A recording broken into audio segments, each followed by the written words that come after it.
Yelele. Alléluia. Yelele. Que tous ceux qui respirent louent le Seigneur Jésus-Christ de Nazareth. Si je vous dis, quand il descend, l'atmosphère change. Il y a transfert entre le ciel et la terre. Vous répondrez qui? Le Saint-Esprit. Eh bien, le Saint-Esprit est là et c'est le Saint-Esprit qui a la capacité et la puissance nécessaire pour faire de nous des enfants de Dieu. Détruire l'ancienne nature et provoquer la révélation à travers de la nouvelle nature. Le Saint-Esprit est là. Il est là aujourd'hui encore pour communiquer la vérité. Il est là aujourd'hui pour expliquer de manière exégétique la parole de Dieu. Il est là pour apporter la guérison, la délivrance, la bénédiction dans ta vie. Je ne sais pas où tu es, à partir de quelle ville tu m'écoutes, à partir de quelle zone tu es en train de me suivre, mais je voudrais te dire, le Saint-Esprit de Dieu est là. Un transfert est sur le point d'avoir lieu dans ta vie qui tend le ciel sur la terre. Oui, parce que Dieu t'a béni de toute bénédiction dans les lieux célestes en Jésus-Christ. Et il n'y a que le Saint-Esprit pour provoquer le transfert du ciel sur la terre. Ton mariage doit être transféré du ciel. Ta bénédiction doit être transférée du ciel. Ton enfant doit être transféré du ciel. Et c'est le Saint-Esprit qui le fait. Mesdames, Mesdemoiselles, Messieurs, je suis le docteur Dieu Nedon Kamdemnunga, encore connu sous le nom de Bishop George Ido, président de la mission Royale Ange de Nazareth, ici à Abidjan, et des églises et cathédrales de la foi partout dans le monde. Le plaisir est pour moi, et encore renouvelé, de partager avec vous les mystères de la parole. Juste après ceci, nous nous prenons. J'ai posé la question au Seigneur, mais pourquoi tu guéris différemment? Il dit, je guéris selon la source du problème. Si la maladie était venue par une parole négative, je prononce une parole positive. Si la maladie était venue parce qu'on avait trafiqué les choses sur la terre, j'utilise la terre et je ramène les yeux. Si la maladie est venue parce qu'on avait volé dans les eaux, j'utilise l'eau et je baisse. Frère, apprenons la bataille spirituelle. N'oublie pas, sois notre invité ce mercredi à midi. Ou alors, ce vendredi à 19h, et pourquoi pas finir la semaine en beauté avec nous ce dimanche à partir de 17h. C'était le Bishop George Ido, docteur Dieu de Camino, à votre service. L'ange de Nazareth a été créé pour vous bénir. Ma vie est pareille à l'aigle qui éveille sur sa couvée. Bien-aimés dans le Seigneur, je voudrais prêcher aujourd'hui sur le thème Exposer Judas. L'ambragouzagia. Pendant que je commence, si quelqu'un se lève à côté de toi pour partir, comprends déjà que c'est Judas qui est en train de partir. Exposer Judas. Ce message est dangereux. Parce qu'après ce message, il y a quelqu'un dont le numéro doit disparaître de ton téléphone. Après ce message, il y a quelqu'un dans ton entourage qui doit partir. Exposer Judas. Luc, chapitre 6, le verset 16. Luc, chapitre 6, verset 16. Jude, fils de Jacques, et Judas Iscariote qui devint traître. Jude, fils de Jacques, et Judas Iscariote qui devint traître. La Bible nous dit, et j'aime beaucoup la manière exceptionnelle par laquelle Luc va présenter la vie de Jésus-Christ. Matthieu, Marc, Luc et Jean sont les 4 personnes qui vont parler de la vie de Jésus, de sa naissance jusqu'à sa résurrection et son ascension. La Bible nous parle clairement du fait que Luc a une vision spéciale par rapport à Matthieu, Luc et Jean, par rapport à Matthieu, Marc et Jean, autant pour moi. Luc est premièrement un background scientifique. Il est médecin, il est historien. Donc, c'est quelqu'un qui va décrire les miracles de Jésus, décrire la vie de Jésus. Les expressions qu'il va utiliser sont des expressions assez précises, scientifiques. Il base sur une observation claire. Luc donc parle de Jésus avec un accent particulier et s'adressait à un homme appelé Théophile.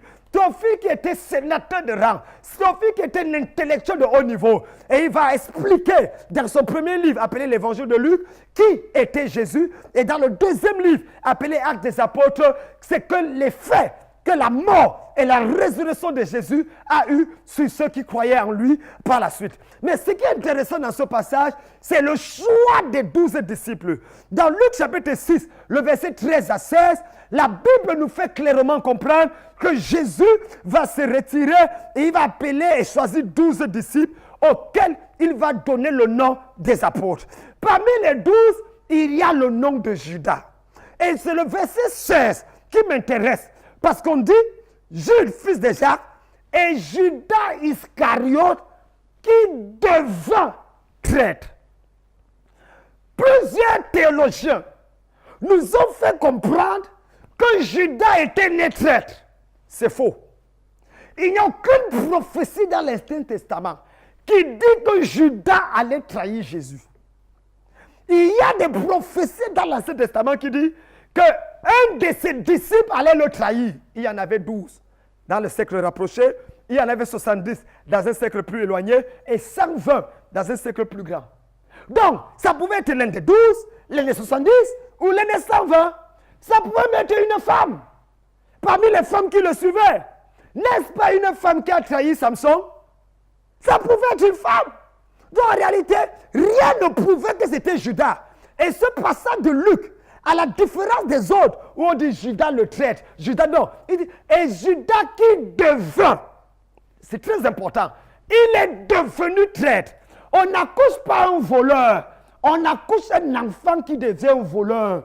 On n'accouche pas un menteur, on accouche un enfant qui devient menteur. Il faut que ce soit clair. Donc parfois, vous les parents, qui vous levez pour défendre vos enfants, tu n'as pas accouché un bandit, mais tu as accouché quelqu'un qui est devenu un bandit. Il faut faire la différence. Ce qui est intéressant dans ce passage, c'est que Judas, dès le départ, va se mettre parmi les 12.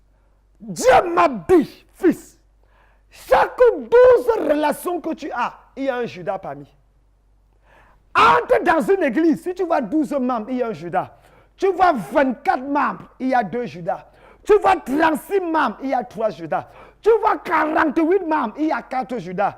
Maintenant, si ton église a 300 membres, 500 membres, tu imagines le nombre de potentiels Judas qu'il y a dans ton église. Et s'il vous plaît, et ça, je suis même très correct. Ça, c'est une église où le berger est l'onction suprême. Ça, c'est une église où le pasteur est un visionnaire, le voyant de tous les voyants. L'église où Jésus lui-même est pasteur principal. Il y a un Judas. Imagine maintenant que toi, ton prophète ou ton pasteur n'a même pas le tiers de l'onction de Jésus. Sur 12, il y a peut-être 5 Judas parmi. Comment identifier et exposer un Judas? Qui sont les Judas? Les Judas sont les gens qui marchent avec toi, mais qui sont contre toi. Les Judas sont des personnes avec qui tu manges, tu dors, que tu enseignes tes secrets, tu présentes et expliques les choses secrètes de ta vie. Mais pas derrière, ils se tournent toujours, attendant le moyen fatidique pour t'exposer publiquement. Les Judas. Les Judas, c'est qui? Ce sont les seules personnes qui arrivent à faire dans ta vie ce que tes ennemis essayaient de faire, mais n'arrivaient pas à faire. Aucun sorcier ne peut te tuer sans d'abord pactiser avec ton Judas. Oh, blago zagi gareba. Aucun sorcier ne peut t'atteindre s'il n'a pas le feu vert de Judas. Judas, c'est la personne qui est autour de toi, à côté de toi, qui fait semblant d'être ton ami, mais qui attend seulement le moment fatidique pour t'exposer et te détruire. Oh my God, my God. Qui est Judas? Qui est Judas? Si tu ne tues pas Judas, Judas te tuera. Oh my God. Judas, c'est les gens qui sont à côté de toi qui ne peuvent jamais se repentir. Judas, c'est la personne là qui est avec toi. Même si tu pries comment, il ne changera pas.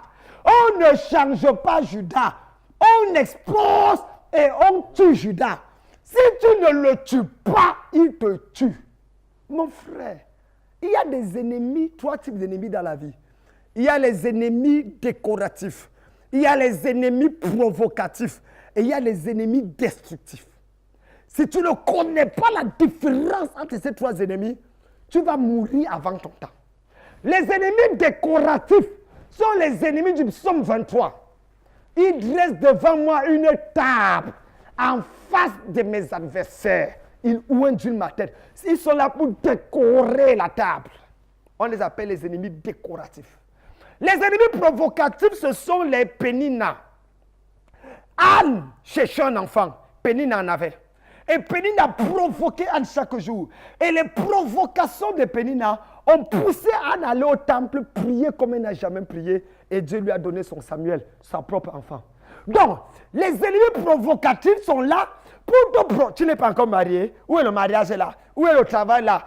Tu avais dit que l'année prochaine, tu vas avoir ton miracle. On attend, on ne voit pas. Ça te pousse à aller dans la présence de Dieu. Ça te pousse à aller chercher Dieu. Et plus tu cherches Dieu, tu finis par recevoir. Et enfin, les ennemis destructifs. Ceux-là, on ne prie pas. On les coupe la tête. Ce sont les Goliaths. Ce sont les Hérodes. Il faut mourir, il faut les tuer. Et frère, j'ai le permis de tuer dans le règne spirituel. Mrago Zagé Gaga. Demande au sorcier de ton village qui est Kamdem. Mon frère, tu arrives dans les rêves, je finis avec toi. Tu arrives, je finis avec toi. J'arrive sur ça. Ma Bible dit, et ça c'est très intéressant, que Judas, qui devint traître, qui le livrait. Comment reconnaître Judas? Je vous donne 6 caractéristiques que je prie pour vous. Numéro 1. L'esprit de Judas est un esprit étranger. Savez-vous que tous les 11 disciples de Jésus venaient d'un même village? Tous étaient de la Galilée, sauf un, Judas. Judas Iscariote. Iscariote n'était pas de la région de la Galilée, mais de la Judée. C'est le seul disciple parmi les 12 qui n'habitait pas du même village, qui n'avait pas la même background que les autres. Frère, méfie-toi de marcher et de parler avec les gens dont leur histoire ne ressemble pas à ton histoire. Quelqu'un est né avec la cuillère en or dans la bouche. Toi, tu es né en cherchant même la cuillère, en mangeant avec les mains. Vous n'avez pas la même histoire. Dieu va lui expliquer, ta vie ne va pas comprendre. Une femme est dans un foyer, elle touche son mari, lui achète une voiture. Elle se fâche, son mari l'envoie en France. Toi, tu es là, tu veux aussi tousser, ton mari te donne une gifle. Tu commences à faire tout, il commence à bagarrer. Mon frère, vous n'avez pas, vous pensez quoi ensemble? Tu vas finir par divorcer. Cherchez là où quelqu'un souffre aussi dans son foyer. Priez ensemble et Dieu va restaurer les choses. L'esprit étranger. Le Judas, c'est celui qui, a un esprit étranger. J'expose toute personne à l'esprit étranger dans ta vie au nom de Jésus. Numéro 2. Judas, c'est celui qui a l'esprit de supériorité. J'ai dit 1, esprit étranger. 2, esprit de supériorité. Mon frère, ma soeur, écoute-moi bien. Les Judéens savaient qu'ils étaient meilleurs que les Galiléens.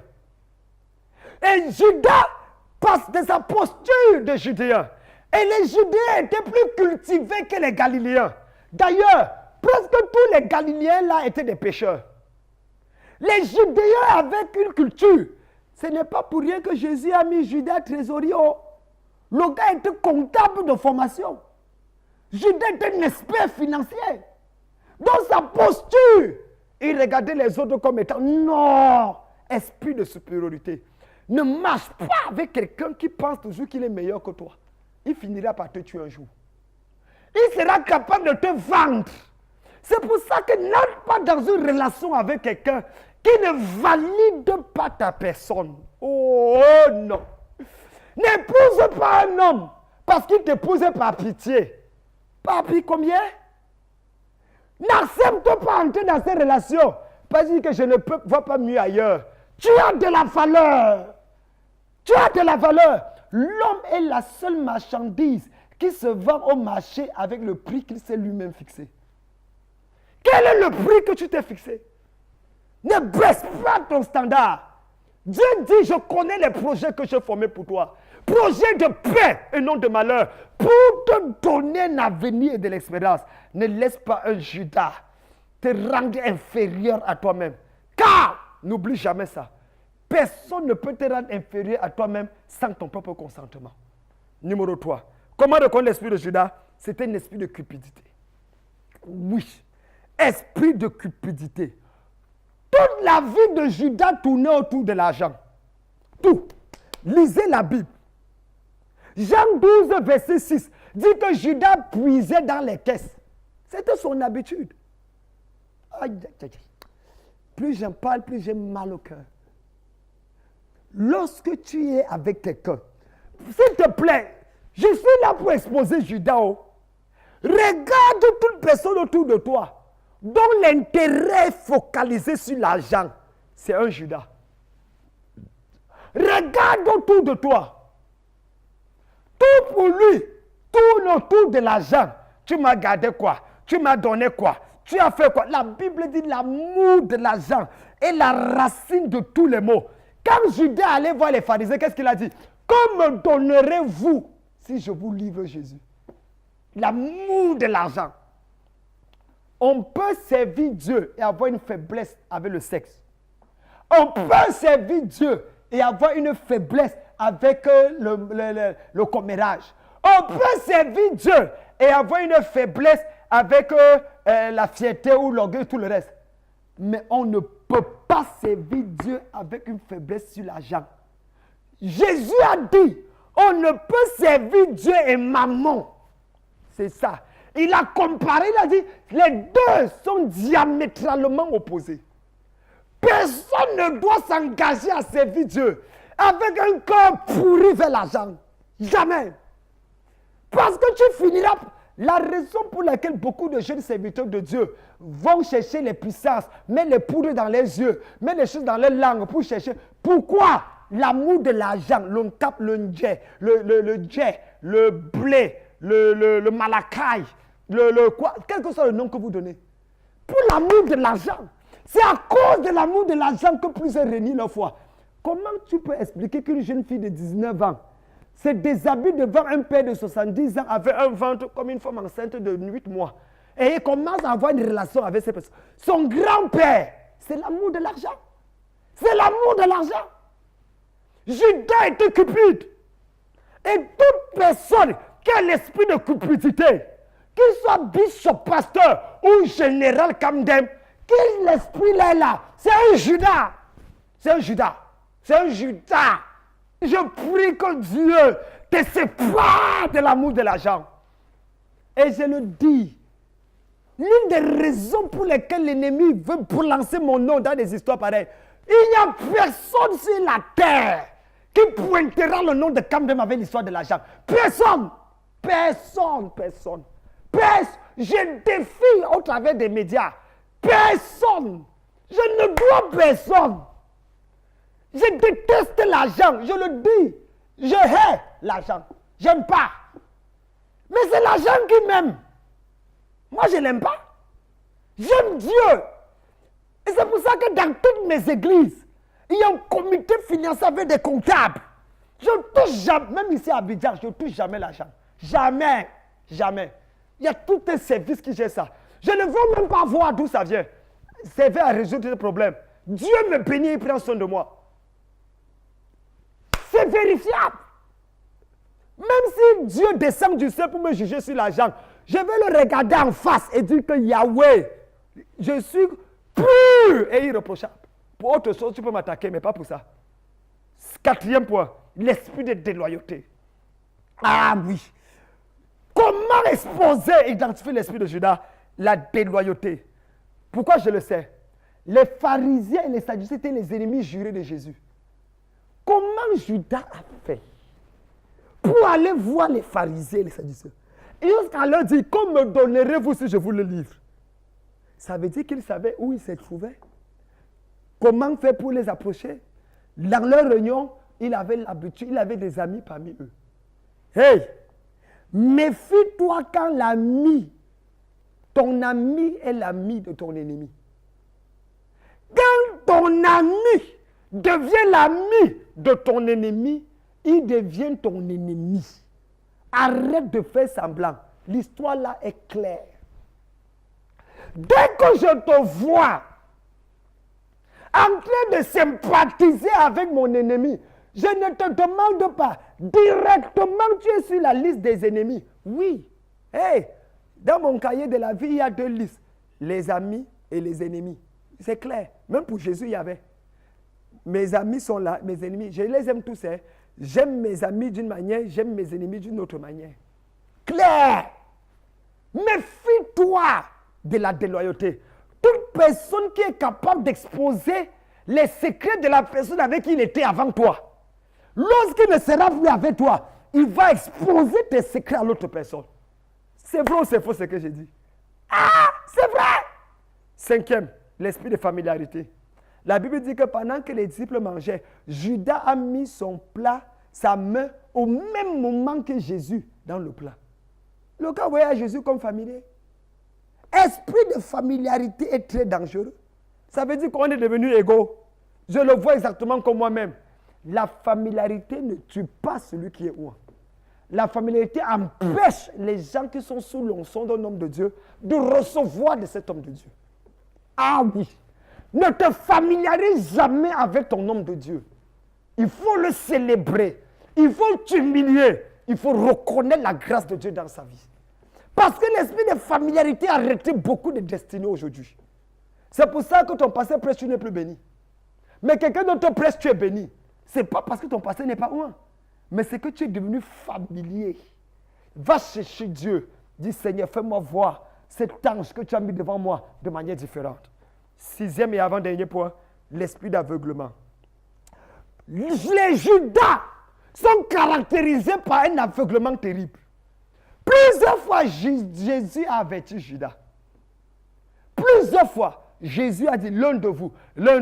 Il a dit à Judas, ce que tu fais là. Mais jamais Judas ne s'est repenti. L'esprit d'aveuglement. La Bible dit que quoi? C'est dont le Dieu de ce siècle a aveuglé leur intelligence afin qu'ils ne voient pas briller la gloire de Dieu. Et le septième point, l'esprit de Judas, c'est l'esprit qui laisse Satan entrer en toi. Oui, c'est la porte d'ouverture qu'il y a dans ta vie. Jean 13, verset 27, la Bible dit, dès que le morceau de pain fut donné à Judas, Satan entrait en lui. Frère, veux-tu accomplir ta destinée? Veux-tu réussir dans ta vie? Tu dois identifier et exposer Judas. Si tu ne tues pas Judas, Judas te tuera. Il y a un Judas dans ton mariage, expose-le. Il y a un Judas dans tes affaires, expose-le. Il y a un Judas dans ton église, expose-le. L'esprit de Judas est un esprit dangereux. C'est ça qui fait que tu ne te maries pas, que tu n'avances pas, que les gens qui t'aimaient avant ne t'aiment plus. Les gens qui te respectaient ne te respectent plus parce que Judas est entré. Je prie pour toi. Que la main de Dieu, la main puissante de Dieu visite ta vie et que dans les 72 heures qui viennent, tout esprit de Judas soit exposé au nom de Jésus. Dans ton entourage, j'expose les Judas et je déclare ta libération dans le nom de Jésus-Christ.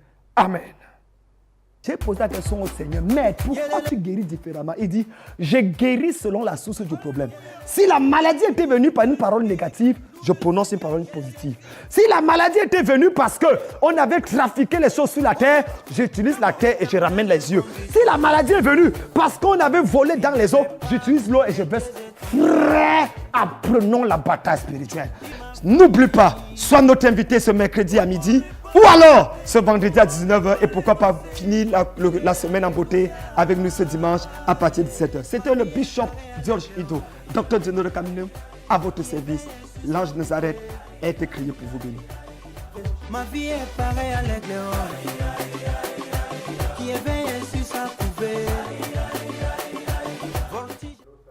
Soyez bénis au nom de Jésus. Je suis convaincu que l'esprit de Judas est exposé et je sais que Dieu est sur le point de faire quelque chose d'exceptionnel dans ta vie. Sois mon invité ce mercredi à 12h à midi pour un moment exceptionnel de l'heure de l'exaucement. Et sois également présent ce vendredi à partir de 19h pour un culte de gloire. Tous les dimanches à 10h, de 10h à 12h, 10h du matin à 12h, nous avons allé en eau profonde, le culte royal. Et le 17h, de 17h à 20h, nous avons le culte de gloire. Un moment exceptionnel de libération de gloire, de manifestation de la présence de Dieu. Sois mon invité aujourd'hui à Bounoumen, au côté d'Abidjan. On appelle ce numéro. Je reçois tous les mercredis, les jeudis et les vendredis par la grâce de Dieu. Le cri de l'autel de la maison de mon Père, c'est un thème exceptionnel. Dieu bénira ta vie, Dieu changera ton histoire. Que Dieu te bénisse. Amen.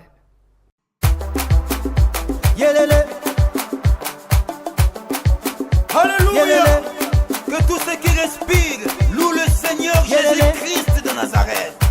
On y va. Come on. L'Éternel conduit son peuple au